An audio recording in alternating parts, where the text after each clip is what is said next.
sa may van. At may titingnan ako na ipapagiba sa akin na bahay.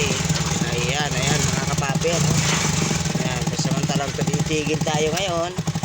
Kasi ayun ayan yung gigibay nating bahay. So mamaya at siguro pagkagaling natin ng bayan ay babalikan natin yan mga kapapi. Ayan, ipinapagibang bahay. Bali nga pala mga kapapi, nakausap ko na yung may-ari niyan. Okay.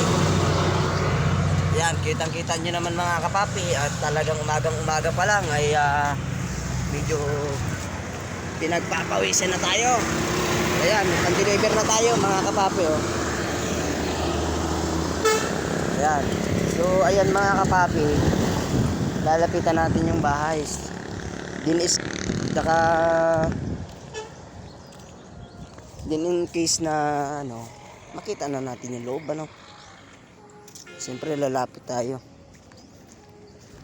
para ma-estimate na natin kung hindi tayo sa pagbaklas o hindi talo sa pagbaklas mga kapapi.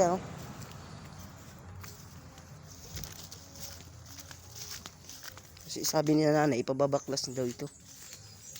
Ayan mga kapapi, isang buong bahay mga kapapi.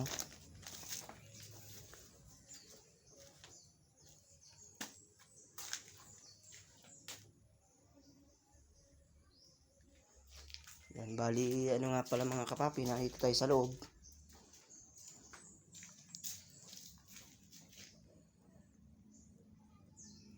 Yan, kitang-kita nyo naman talagang marami ng kalat.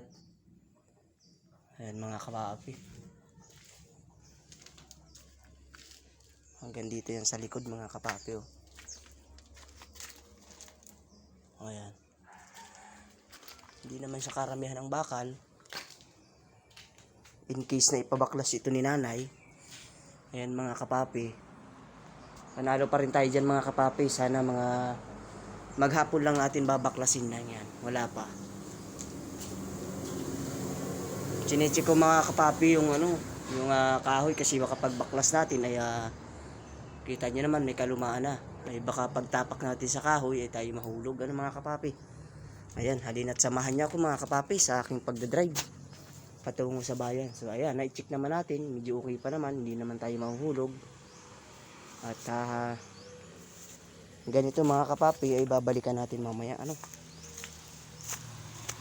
shout out kay Boss Ando, Tigsay Hunter ng Cavite.